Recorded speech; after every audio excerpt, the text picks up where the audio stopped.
Make una know the kind politician wey una dey trust to. Former governor of Benue State don expose Wike. He don expose a lot of things for inside this particular video, and he also make a lot of points for inside this video. But na one particular question wey Rufia Oseni just ask am for inside this particular video na e shock many Nigerians. Lis ten to the end so you go understand everything wey dey go on for inside this background here, where Arise News journalists dey ask am so many questions and about wetin dey also dey happen for inside PDP. But na wetin this former governor Ortom just tell Wike for your face at the ending of this video na really make this video na dey trend. Make una share the video and Yes. But some people will quickly ask that as a party man true and true, most of the time the decisions of whoever emerged from a political party, the truth has to be said, are the decisions of the party. And the man a lot of you followed on this journey, Mr. Wike, had said he was going to accept the decision of the party. And at some point, there was a possibility that he could even be a vice presidential candidate or a running mate. If all of this had happened, that he still got a stake on that ticket as a running mate, would it have softened anything? Was this about your principle or Mr. Wike's principle that all of you went with and you went against your party? What happens to the party discipline, as they say? Rufai and the entire Arise family, I want to let you know that it is agreed for us as politicians, you are not one, but for us as politicians, we have always said that the interests, politics, the way it runs, whether you accept it or not, but the truth is that there is this greatest philosopher who says that politics is all about interests. No permanent enemy, no permanent friend. And everyone who is in politics is seeking about the interests of his community, is seeking about the interests of his people, is seeking about the interests of himself.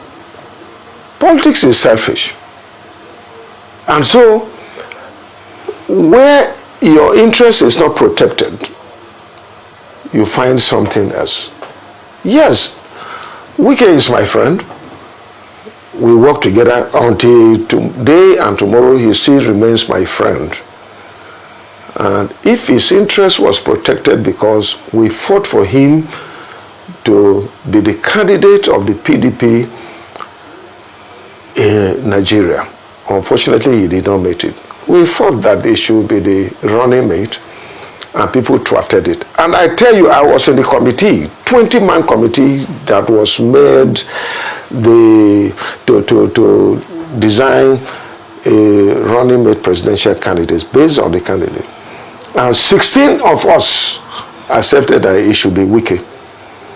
But somehow, the candidates and those that were in the leadership of the party decided to work against it. And so I tell you is that it's also about interest. But originally, what we wanted was that it should be a southern candidate. And I'm glad that by the grace of God, it came out that a southern candidate emerged as the president of this country. And we're happy that what we had proposed, it came to pass. Okay, but quickly, as before, because Vibai will have to take over now, and I'm so sorry. Somebody within your fold in the PDP, a top stakeholder, former stakeholder in the PDP said, but you were the chairman of the zoning committee that threw the primaries opened.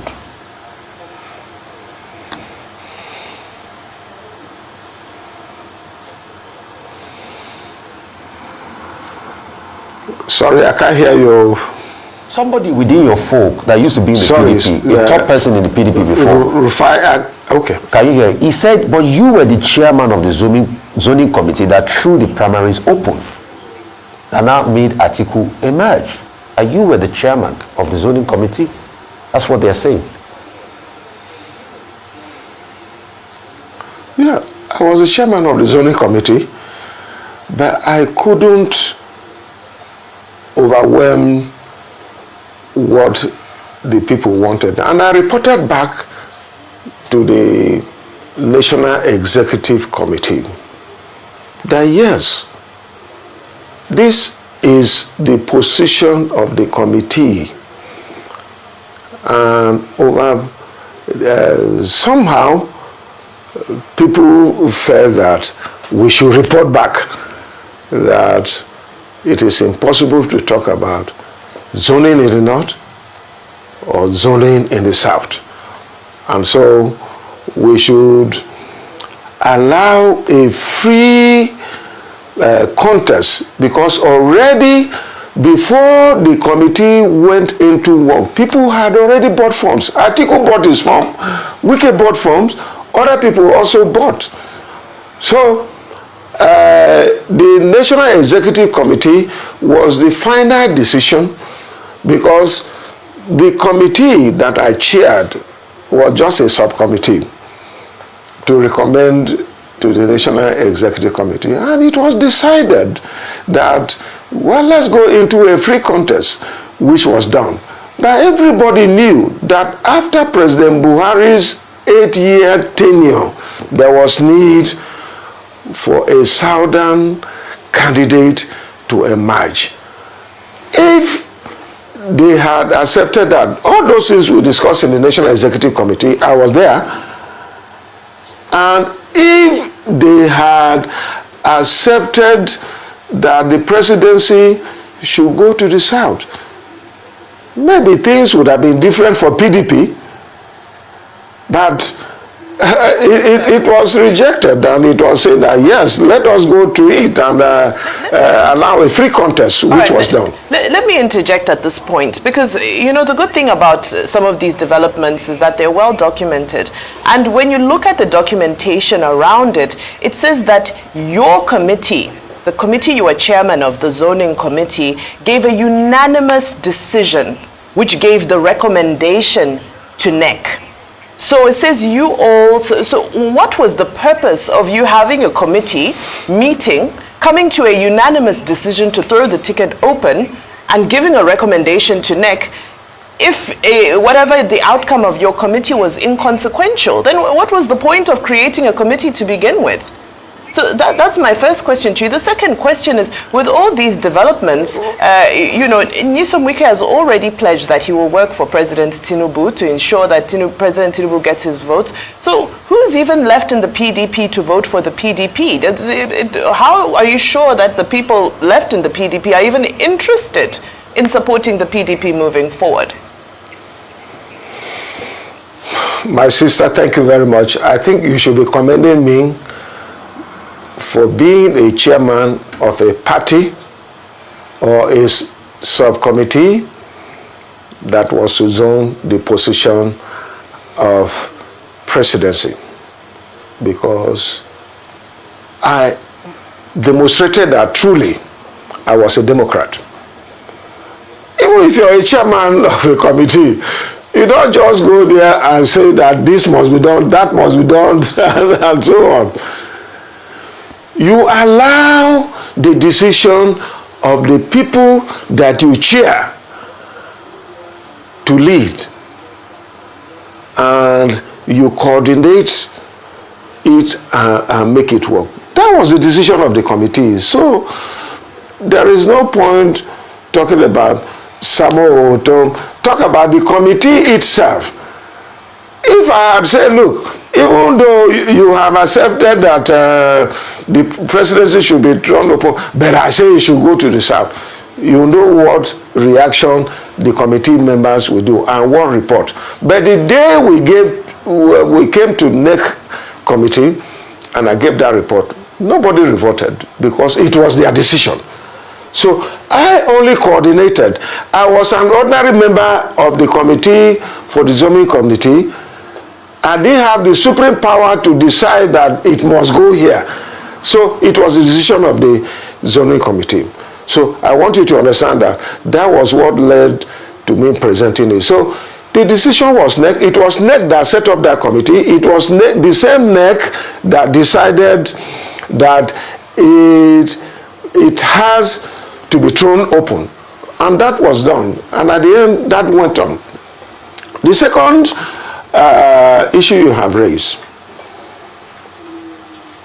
it is very clear. Wike is a minister of the Federal Capital Territory working with President Bola Tinubu. After all efforts to ensure that we had a southern candidate failed, Wike and some of us decided that, yes, it has to be a southern candidate. Even as I talk to you now, we met recently.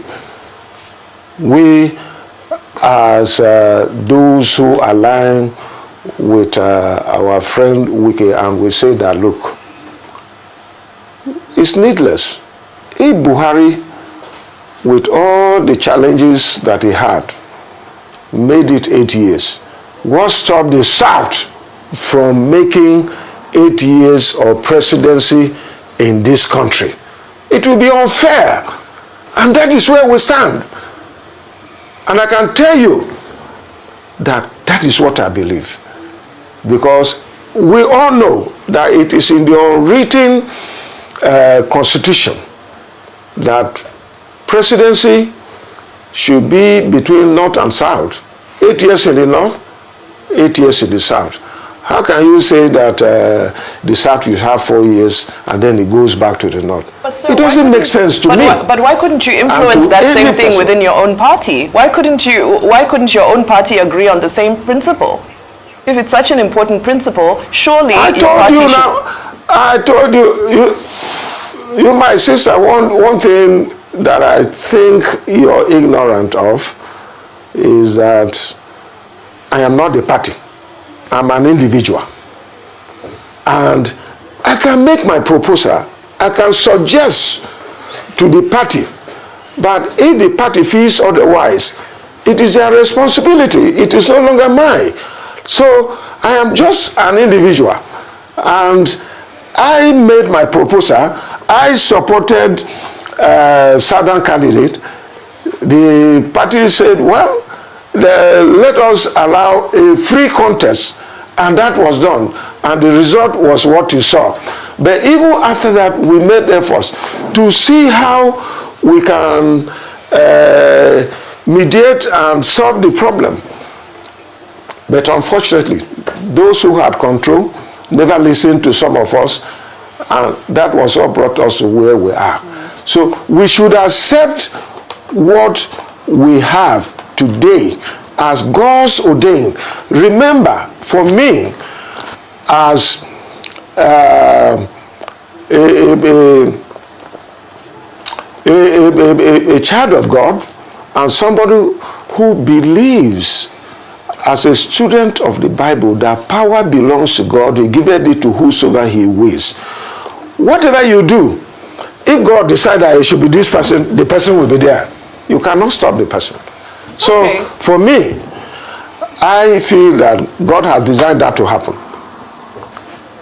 Indeed. Okay, well, I mean, first and foremost, I think Vimbai, just like the rest of us, is well aware that you're an individual, but I think the point that she's making still stands, that if you believe, as staunchly as you do now, that there should be 8 years to the south and 8 years to the north, is something that you should have implemented when you had the power vested in you by virtue of your opinion. That being said, let's look ahead to the future. Of course, 2027, sorry, just a second, sir. I didn't have the power before me. Go ahead. I didn't have the power before me. I told you I chaired a committee that was made up of several other people, experienced older people. But you were the chair. Who were in that committee. A level of seniority, and yes. We discussed. As a Democrat, I needed to allow them. And I presented the views of democracy before the NEC, and NEC accepted it that way. So why do you turn back to say that I would have turned it around? So if I had done that today, you'll be saying that I'm a tyrant. I went there as a member or chairman of a committee, and I decided to turn the entire committee to what I wanted. I didn't want that. Everybody knew that. Me, I stood for Wike. I was supporting him because I knew in PDP, mind you, in PDP, I knew that Governor Wike then was a candidate to beat.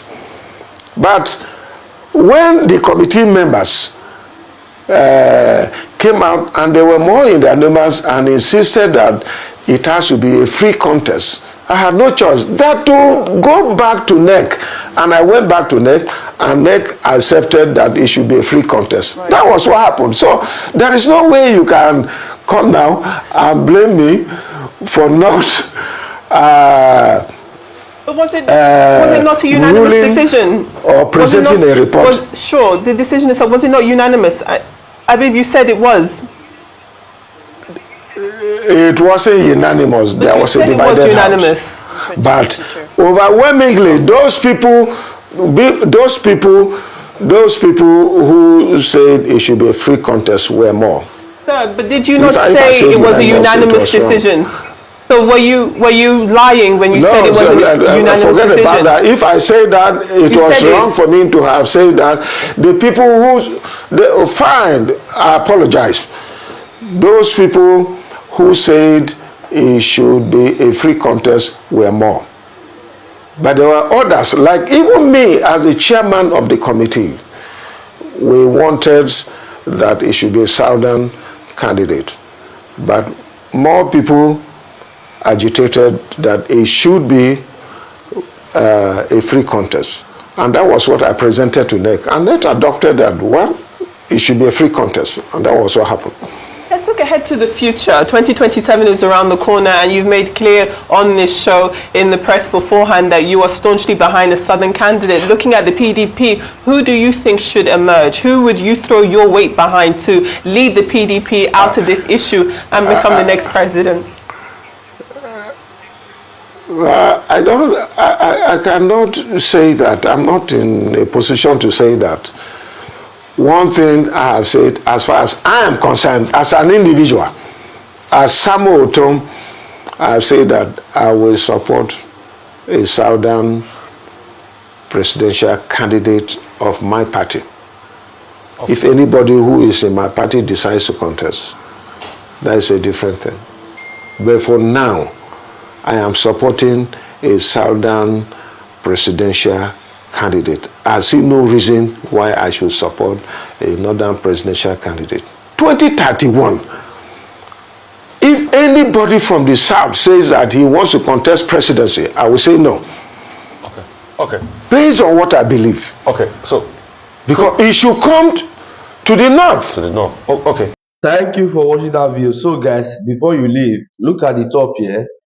Do well to subscribe and also put on notification so that whenever we upload any video in this great platform, you will be the first to see it. And please don't forget to drop your comment at the comment section, your opinion, what you think about this video. And please don't forget to share the video, spread the video so that more people can come across this video. See guys, this is where I'm going to end the video, and I will see you guys some other time.